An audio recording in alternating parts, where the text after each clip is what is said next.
नमस्कार, आप देख रहे हैं एमसीडी न्यूज़। और अगले साल उत्तर प्रदेश में होने वाले विधानसभा चुनाव के मद्देनज़र सियासी असल तेज हो चुकी है। और आज सुबह बहुजन समाज पार्टी की प्रमुख मायावती ने साफ कर दिया कि उनकी पार्टी किसी भी दल के साथ कोई समझौता नहीं करेगी, अकेले चुनाव लड़ेगी। दरअसल हाल में ही इस तरह की खबरें आ गई थी कि उत्तर प्रदेश में बहुजन समाज पार्टी और असाउद्दीन ओवैसी की पार्टी एआईएम के साथ में गठबंधन हो सकता है, दोनों पार्टियां मिलकर चुनाव लड़ सकती हैं। इस पर आज मायावती ने एक के बाद एक 4 ट्वीट करे और उसमें उन्होंने साफ किया कि उनकी पार्टी उत्तर प्रदेश में किसी भी दल के साथ समझौता नहीं करेगी, कोई गठबंधन नहीं होगा, वो अकेले ही चुनाव लड़ेंगी। दूसरी बात, आज उन्होंने ये साफ कर दिया, दरअसल पंजाब में जरूर बहुजन समाज पार्टी ने अकाली दल के साथ अलायंस किया है। आज मायावती ने अपने ट्वीट में साफ किया कि पंजाब के अलावा किसी स्टेट में, चाहे वो उत्तराखंड हो या फिर यूपी, यहाँ पर किसी भी दल के साथ कोई अलायंस नहीं किया जाएगा। आज मायावती ने यह भी कहा लोगों से, दरअसल एक चैनल ने खबर चला दी थी कि यूपी में, आप देखिए यूपी का चुनाव बहुत ही आक्रामक राजनीति शुरू हो गई है। एक तरफ जहां आम आदमी पार्टी लगातार राम मंदिर को लेकर सरकार पर हमले कर रही है, तमाम पूरे राज्य में आम आदमी पार्टी के कार्यकर्ता नए मेंबर्स बनाए जा रहे हैं, बहुत सक्रिय हो गई है। इसी तरह समाजवादी पार्टी भी सक्रिय है, चूँकि जैसे जैसे चुनाव की दस्तक हो रही है। बीजेपी भी अपने कार्यकर्ताओं को एक्टिव कर रही है, फील्ड में भेज रही है। अब सवाल यही है कि अब जो थोड़ा समय रह गया चुनाव के लिए, अब जो तमाम पार्टीज़ हैं, खासतौर पे बहुजन समाज पार्टी काफ़ी 2 बार सत्ता में रह चुकी है यहाँ पर, और मायावती मुख्यमंत्री रह चुकी हैं इस राज्य की। तो इस पूरे देश की निगाहें अब यूपी के विधानसभा चुनाव पर हैं। और आज जब जैसे ये 1-2 दिन से जब खबरें चल रही थी कि बीएसपी जा सकती है ओवैसी की पार्टी के साथ, तो काफ़ी सियासी हलचल तेज हो गई थी। क्या यूपी में क्या आने वाले चुनाव में किस तरह के समीकरण होंगे।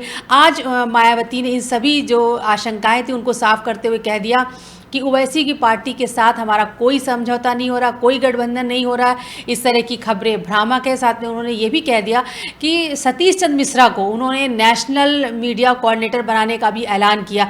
मायावती ने कहा कि अगर किसी भी मीडिया को अगर अलायंस के बारे में या बहुजन समाज पार्टी को लेकर किसी भी तरह की कोई भी खबर अगर चलानी है, तो वो सतीश चंद्र मिश्रा से मिलकर बात करने के बाद, यानी वो बहुत सख्त थी कि किसी भी तरह की अफवाह चुनाव के पहले ना फैलाई जाए। और आपको बता देते हैं कि आज आइए हम देख लेते हैं कि मायावती ने आज सुबह 4 जो ट्वीट किए उसमें क्या वो कहना चाह रही हैं। उन्होंने साफ कहा कि पंजाब को छोड़कर, यानी पंजाब में उनकी पार्टी अलायंस कर चुकी है अकाली दल के साथ। और आपको बता दें कि चूँकि बहुजन जो एक पार्टी का जो बेस है बीएसपी का, पंजाब में काफ़ी प्रभावित करने वाला रहा है, बड़ी संख्या वहाँ पे दलित वोटर्स की है। तो बीएसपी हमेशा पंजाब के चुनाव में सक्रिय रहती है और अकाली दल के साथ अलायंस करने से उम्मीद की जा रही है कि ये दोनों अलायंस, जो दोनों पार्टियाँ हैं, इनकी परफॉर्मेंस अच्छी रह सकती है पंजाब में। लेकिन जहाँ तक उत्तर प्रदेश की बात है, आज मायावती ने साफ कर दिया कि मेरी पार्टी किसी के साथ समझौता नहीं करने वाली है।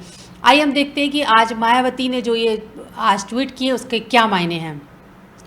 देखिए, पहला ट्वीट जो उन्होंने किया, मायावती की तरफ से कहा गया कि मीडिया के एक न्यूज़ चैनल में कल से खबर प्रसारित की जा रही है कि यूपी में आगामी विधानसभा चुनाव ओवैसी की पार्टी एआईएम व बीएसपी मिलकर लड़ेगी।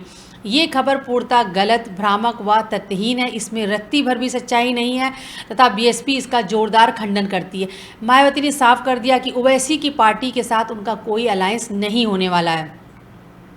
इसी के बाद उन्होंने दूसरा ट्वीट किया। वैसे इस संबंध में पार्टी द्वारा फिर से ये स्पष्ट किया जाता है कि पंजाब को छोड़कर, पंजाब में ऑलरेडी अलायंस हो चुका है बीएसपी और अकाली दल का, तो उन्होंने ये लिखा है कि पंजाब को छोड़कर यूपी व उत्तराखंड प्रदेश में अगले वर्ष के प्रारंभ में होने वाले विधानसभा चुनाव में बीएसपी किसी भी पार्टी के साथ कोई गठबंधन नहीं करेगी, अर्थात अकेले चुनाव लड़ेगी। देखिए, पिछली बार हुआ था बीएसपी ने समाजवादी पार्टी से भी अलायंस कर चुकी है, बीजेपी के साथ भी अलायंस रहा है बीएसपी का। लेकिन इस बार मायावती साफ ऐलान कर चुकी हूँ कि बीएसपी अकेले ही उत्तर प्रदेश में चुनाव लड़ेगी। अब इससे कुछ कैलकुलेशन भी लगाए जा सकते हैं कि आने वाले विधानसभा में चुनाव में यूपी में किस तरह के समीकरण बनने वाले हैं। आइए देखते हैं तीसरा ट्वीट। मायावती ने अपने तीसरे ट्वीट में कहा है कि बीएसपी के बारे में इस तरह की मनगढ़ंत व भ्रामक खबर लिखने को से पहले बिल्कुल जो बीएसपी के राष्ट्रीय महासचिव और राज्यसभा सांसद सतीश चंद्र मिश्रा को अब बीएसपी का मीडिया सेल का राष्ट्रीय कोऑर्डिनेटर बना दिया गया है। साथ ही मीडिया से ये भी अपील है कि वो बहुजन समाज पार्टी और पार्टी की राष्ट्रीय अध्यक्ष आदि के संबंध में इस किस्म की कोई भी खबर चलाने से पहले सतीश चंद्र मिश्रा से जरूर एक ऑफिशियल जानकारी ले लें। अब चूंकि इस तरह की जैसे जैसे चुनाव करीब आता जा रहा है, कई तरह की खबरें मीडिया में, सोशल मीडिया में फ्लोट होती हैं। अब इसलिए मायावती ने आज ये भी जानकारी दे दी मीडिया को कि सतीश मिश्रा को चूंकि नेशनल कोऑर्डिनेटर बना दिया गया है मीडिया सेल का, इसलिए अगर किसी भी तरह की बीएसपी के बारे में कोई भी जानकारी है, चुनाव के संदर्भ में कोई भी अगर आप खबर है तो उसको ज़रूर सतीश चंद्र मिश्रा से कंफर्म किया जाए। अब आइए हम देखते हैं कि आखिर यूपी में सियासी समीकरण क्या है, आखिर क्या कौन सी पार्टी किसके साथ जा सकती है। पिछले विधानसभा चुनाव में क्या स्थिति थी, जाहिर सी बात है बीजेपी भी साफ कर चुकी है किसी बड़ी पार्टी के साथ में, जैसे कि एक संभावना थी शायद वो बीएसपी के साथ में किसी तरह का अलायंस हो, लेकिन बीजेपी पहले ही खारिज कर चुकी है।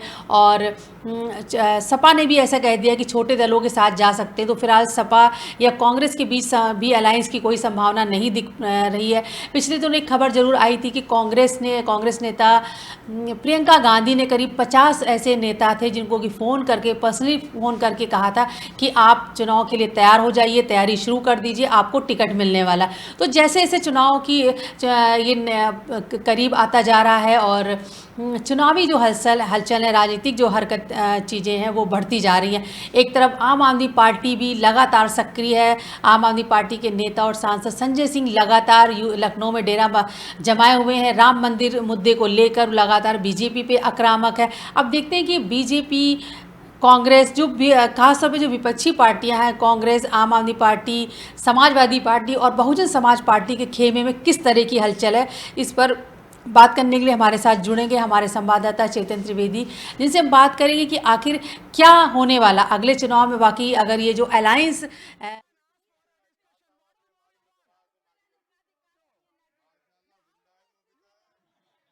समाजवादी पार्टी, बीएसपी और आम आदमी पार्टी, क्या ये सारी पार्टियां अकेले चुनाव लड़ेंगी, क्या समीकरण बनेंगे। और एक और ख़ास बात किसान आंदोलन को लेकर, क्योंकि 7 महीने पूरे हो चुके हैं किसान आंदोलन को लेकर और किसानों के नेता राकेश टिकैत लगातार इस बात की एक चुनौती भी दे रहे हैं कि आने वाले विधानसभा चुनाव यूपी में वो सरकार को ज़रूर सबक सिखाएंगे। पिछले दिनों उन्होंने पश्चिम बंगाल की मुख्यमंत्री ममता बनर्जी से बातचीत की थी और ये इस बात का ऐलान किया। उन्होंने कहा था कि पश्चिम बंगाल में ज़रूर एक अच्छा सबक सिखाया गया है रूलिंग पार्टी को और आने वाले विधानसभा चुनाव यूपी में भी इस तरह की सक्रियता उनकी रहेगी। आइए हम बात करते हैं चेतन जी से।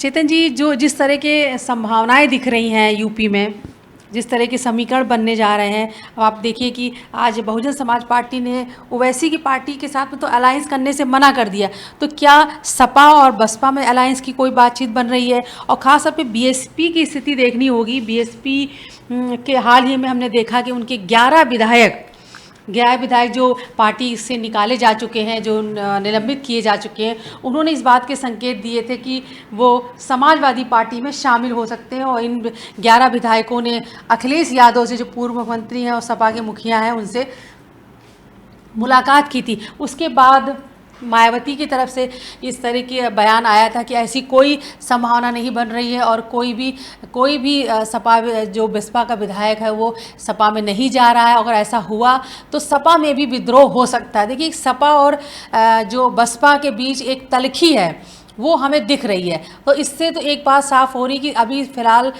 समाजवादी पार्टी और बहुजन समाज पार्टी के बीच में तो अलायंस की कोई संभावना नहीं दिख रही है। और लेकिन क्या कांग्रेस समाजवादी पार्टी के साथ में जा रही है, क्या कहीं क्या बहुजन समाज पार्टी और बीजेपी में किसी तरह का अलायंस हो सकता है। क्योंकि जो कोरोना की सेकेंड लहर आई है, जिस तरह की अव्यवस्था देखी गई, तो एक सत्तारूढ़ पार्टी बीजेपी के प्रति भी एक नाराज़गी का माहौल है।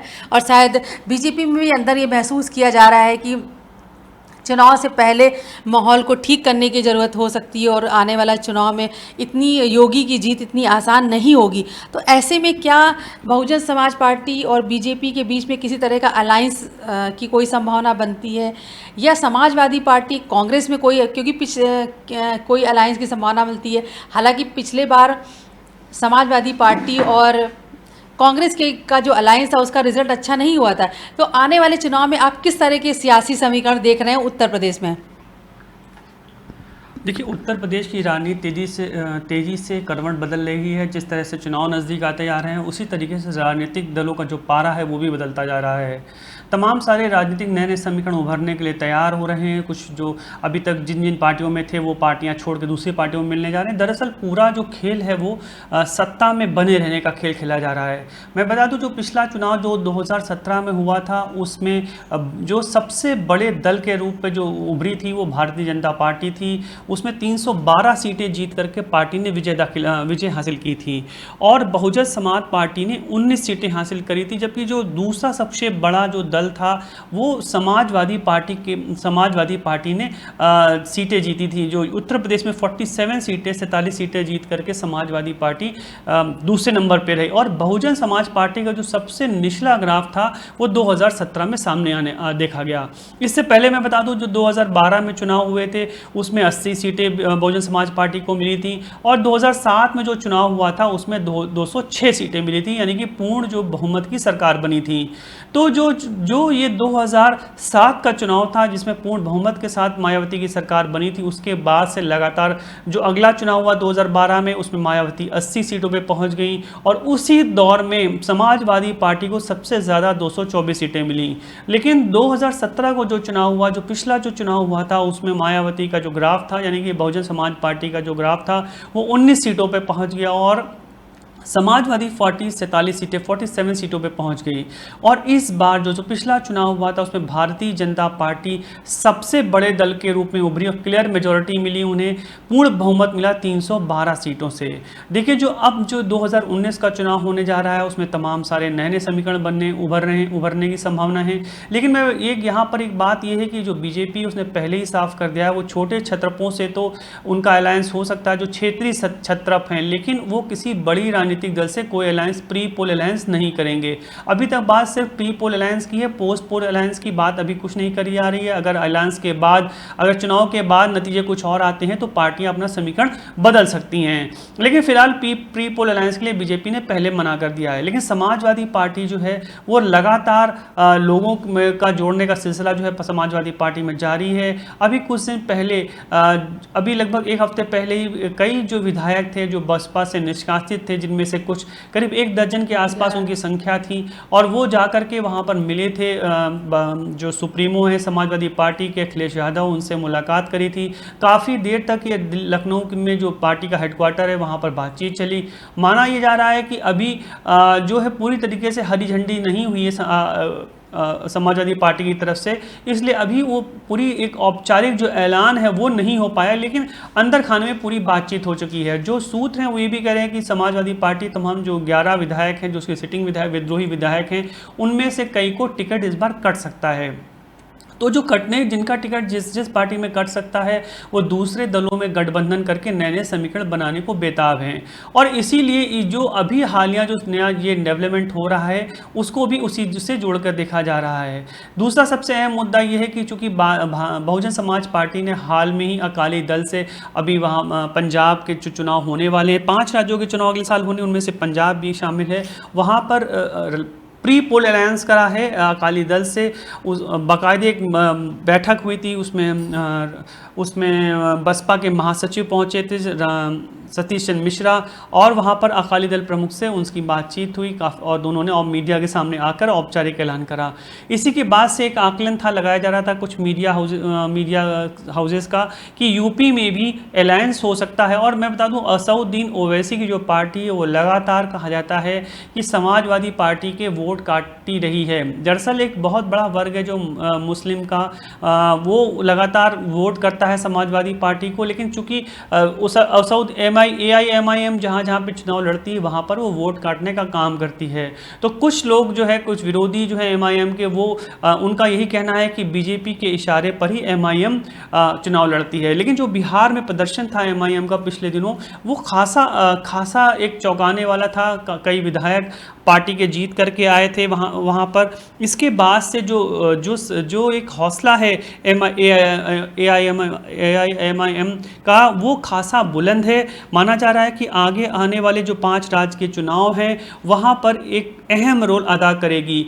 इसी को जोड़ करके इस बार जो है ये कुछ मीडिया हाउसेस ने ये आकलन, अपनी खबरें चलाई थी, जिसमें कहा जा रहा था कि जो AIMIM की लीडर हैं असदुद्दीन ओवैसी, वो मायावती के साथ गठबंधन करके चुनाव लड़ सकते हैं यूपी का। बिल्कुल, और हमें देखना होगा कि वाकई ओवैसी का जो अभी हाल के दिनों में परफॉर्मेंस हुआ था, एक्चुअली लास्ट ईयर दिसंबर में वो यूपी आए भी थे और उन्होंने अभी ऐलान भी किया है करीब 100 सीटों पर, 100 सीटों, ये उन्होंने ऐलान किया कि जो मुस्लिम डोमिनेटेड एरियाज़ हैं वहाँ पर AIM अपने 100 सीटों पर अपने उम्मीदवार उतार सकती है। तो इसको लेकर वाकई सियासी हलचल तेज है कि उत्तर प्रदेश में ओवैसी की पार्टी AIMIM अपने 100 सीटों पर अपने उम्मीदवार उतार सकती है। और ये जाहिर सी बात है, ये मुस्लिम डोमिनेटेड एरियाज़ हो गए। और ओवैसी का इस तरह से जो शौकत अली हैं उनकी पार्टी, उन्होंने ये बयान भी दिया था कि हम मुसलमानों का विकास चाहते हैं और इसलिए हम ज़रूर अन्य राज्यों में भी एंटर करना चाहते हैं, अन्य राज्यों में भी हम प्रवेश करना चाहते हैं, अपनी पार्टी के उम्मीदवार उतारना चाहते हैं। तो अब जो ये ऐलान है कि 100 सीटों पर अपने उम्मीदवार उतार सकती है ओवैसी की पार्टी AIM, उसके मद्देनज़र वाकई इस तरह की अलायंस की जो खबरें हैं वो सियासी समीकरण को काफ़ी एक दूसरी दिशा दे सकती हैं। और चूँकि हाल में जो बिहार में परफॉर्मेंस रही है ओवैसी की पार्टी से, उससे वो खासा उत्साहित हैं। पश्चिम बंगाल में भी उन्होंने अपने कई उम्मीदवार उतारे थे और कुछ उनके उम्मीदवारों की परफॉर्मेंस भी अच्छी रही थी। अब जाहिर सी बात है, हमें हालांकि ओवैसी की पार्टी पे हमेशा इस बात के आरोप लगते हैं कि वो जीतने के लिए बल्कि दूसरी पार्टी के वोट काटने के लिए वो अपने उम्मीदवार उतारते हैं। और उनके ऊपर आरोप ये भी लगता है कि वो बीजेपी के इशारे पर ऐसा कर रहे हैं, कभी सपा के इशारे पर ऐसा कर रहे हैं, ये कहा जाता है। लेकिन अब यूपी में वाकई में ओवैसी का जो रोल है वो काफ़ी अहम हो सकता है। देखना होगा कि वो कितनी सीटों पर और कौन सी सीटों पर अपने उम्मीदवार उतारते हैं। और अगर BSP ने इनकार कर दिया तो देखना होगा क्या किसी और पार्टी से उनका अलायंस हो सकता है। और दूसरी एक बात ये भी है कि जो आने वाला विधानसभा चुनाव है वो बीजेपी के लिए बहुत ही वाकई एक टफ फाइट अब होने जा रही है। और आम आदमी पार्टी भी जिस तरह से सक्रिय हो रही है चुनाव के पहले, वो भी बीजेपी के लिए एक चिंता का सबब हो सकती है। देखिए, जो यहाँ पर अभी जो बात है वो है असदुद्दीन ओवैसी और मायावती के बीच की। दरअसल जो दोनों लोग का जो टारगेट वोटर है वो है माइनॉरिटीज़ और ख़ासतौर से मुस्लिम और दलित। दोनों ही दल जो है इन्हीं दो जो उनके मेन टारगेट वोटर्स हैं उन्हीं पर ही पूरा उनका केंद्रित रहता है सारा दारोमदार। एक दूसरी तरफ जो मायावती हैं वो भी एक खास दलित वर्ग या जो पिछड़ा जो पिछले वर्ग है या जो निचले तबके के लोग हैं जिन्हें कहा जाता है, उनका वो टारगेट वोटर रहते हैं। इसी तरीके से जो ओवैसी की पार्टी है AIMIM, उसका भी जो टारगेट वोटर है वो यही है। ऐसे में ये जो आकलन करा जा रहा था वो यही था कि शायद दोनों के चूंकि एम एक ही है इसलिए वो एक साथ चल सकते हैं। लेकिन ये आज साफ कर दिया मायावती ने कि अब दोनों ये इस तरह के कोई कयास लगाए जाएँ कि मायावती की पार्टी BSP किसी तरह से AIMIM असदुद्दीन ओवैसी के इससे कोई कोलेब्रेशन, कोई किसी तरह का प्री पोल अलायंस करेगी, ये संभव नहीं है। लेकिन जहाँ तक बात है यूपी इलेक्शन की, तो यूपी का आने वाला इलेक्शन जो है बहुत पेचीदा होता जा रहा है। इस बार टफ फाइट होगी सभी राजनीतिक दलों के बीच में, क्योंकि ये अभी AIMIM ने पहले ही घोषणा कर दी है या असदुद्दीन ओवैसी के जो यहाँ जिन्होंने यूपी चीफ बनाया था उन्होंने पहले ऐलान कर दिया कि 100 सीटों पर वो चुनाव लड़ेंगे यूपी में। इसी तरह जो BSP है वो भी साफ कर चुकी वो किसी से प्री पोल अलायंस नहीं करेगी किसी बड़े दल से, और अलग चुनाव लड़ेगी। कांग्रेस भी कह चुकी पहले से ही कि वो अलग चुनाव लड़ेगी, समाज अकेले चुनाव लड़ेगी, और इसी तरह जो समाजवादी पार्टी है वो भी अकेले चुनाव लड़ना चाहती है। हाल और बीजेपी भी है वो अकेले चुनाव प्री पोल अलायंस किसी पार्टी से राजनीतिक दल से नहीं करना चाहती है। और उसका यही कहना है कि जो छोटे छत्रप हैं उनसे उनकी बातचीत हो सकती है। मैं बता दूं पहले भी यूपी में जैसे अपना दल है उसके साथ उसके साथ सहयोग से उनका गवर्नमेंट चल रही है। तो वो उसने जो अपना दल है उसने जो पिछली साल 2017 में चुनाव हुए थे उसमें तकरीबन 9 सीटें सोनेलाल पटेल की जो अपना दल है उसने जीती थी, और ये अभी तक जो प्री पोल अलायंस बदस्तूर चल रहा है। लेकिन जो कांग्रेस का प्रदर्शन है यूपी में वो खासा खराब रहा था। पिछली बार 2017 के चुनाव में सिर्फ 60 सीटों पर ही संतोष करना पड़ा था, और मैं बता दूं AIMIM ने भी कई सीटों पर चुनाव लड़े थे लेकिन उसको सकारात्मक कोई नतीजे नहीं मिल पाए थे। लेकिन इस बार के चुनाव में ये कहा जा रहा है कि अब पार्टी AIMIM बिहार में जिस तरीके से उसको 5 सीटें मिली हैं विधानसभा की, इसलिए बहुत उत्साहित है असउद्दीन ओवैसी, और यूपी में भी वो 100 सीटों पर चुनाव लड़ने की तैयारी कर चुके हैं। देखिए इससे तो ये साफ हो गया कि अगर AIMIM के चीफ असउद्दीन ओवैसी आते हैं, यहाँ रैलियाँ करते हैं और अगर यहाँ पर आकर के प्रचार करते हैं चुनाव, तो जो BSP का वोट है, एक बड़ा वोट बैंक जो मुस्लिम या समाजवादी पार्टी का जो एक बड़ा वोट बैंक है, मुस्लिम हैं जिनमें शामिल हैं या माइनॉरिटीज़ हैं या जिसमें या पिछड़े वर्ग के जो लोग शामिल हैं, वो वोट काटने में काफ़ी मददगार साबित होंगे असउद्दीन ओवैसी। लेकिन जो तमाम विपक्षी दल है उनका यही कहना है कि जो BSP के इशारे पर ही असउद्दीन ओवैसी इस तरह के वोट काटने का काम करते हैं और चुनाव लड़ते हैं। लेकिन आने वाला जो चुनाव है यूपी का वो खासा दिलचस्प होगा इस बार, ख़ास तौर से क्योंकि तमाम सारे नए नए समीकरण बन रहे हैं। जैसे आम आदमी पार्टी ने जो तेज़ी से अपनी सक्रियता यूपी में दिखाई है, संजय सिंह लगातार सत्तारूढ़ दल BJP पर हमलावर हैं, लगातार राम मंदिर के मुद्दे पर तमाम तरह के खुलासे कर रहे हैं।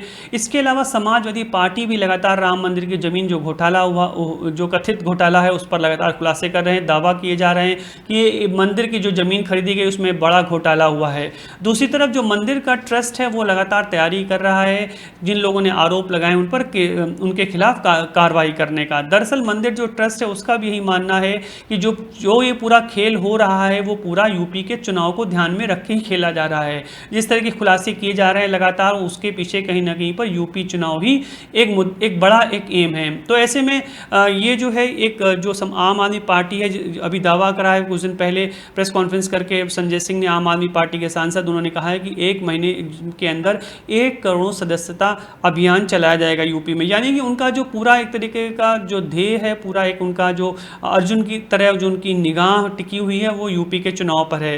यूपी के चुनाव अगले साल शुरुआत में होने हैं। 2022 में यूपी के जो चुनाव होंगे उसमें तमाम सारे नए राजनीतिक समीकरण उभर सकते हैं। लेकिन फिलहाल इसकी शुरुआत जो है नए समीकरणों में यही है कि सबसे जो अहम बात यह है कि आम आदमी पार्टी ने यूपी में एंट्री कर दी है और वो लगातार सक्रियता अपनी बढ़ाती जा रही है। धन्यवाद चेतन जी। तो इस बीच मायावती BSP प्रमुख मायावती ने साफ कर दिया है कि ओवैसी की पार्टी AIM के साथ उनका कोई समझौता नहीं हो रहा, कोई अलायंस नहीं हो रहा है और बहुजन समाज पार्टी अकेले ही उत्तर प्रदेश में चुनाव लड़ेगी। दूसरी तरफ AIM का ऐलान पहले ही कर चुकी कि 100 सीटों पर, यानी जो मुस्लिम डोमिनेटेड एरियाज़ हैं, इस कंस्टिट्यूंसीज़ हैं, वहाँ पर वो अपने 100 उम्मीदवार उतारेगी। तो अब इस तरह से आने वाला जो विधानसभा चुनाव उत्तर प्रदेश का वो वाकई बहुत टफ होने वाला, बहुत ही दिलचस्प होने वाला। हमारी नज़र बनी रहेगी कि आम आदमी party, Samajwadi party, Bahujan Samaj party किस तरह का रुख अपनाती हैं और क्या भूमिका रहने वाली है और क्या सियासी समीकरण बनते हैं उत्तर प्रदेश में। आप देखते रहिए MCD न्यूज़। अगले एपिसोड में हम फिर हाजिर होंगे।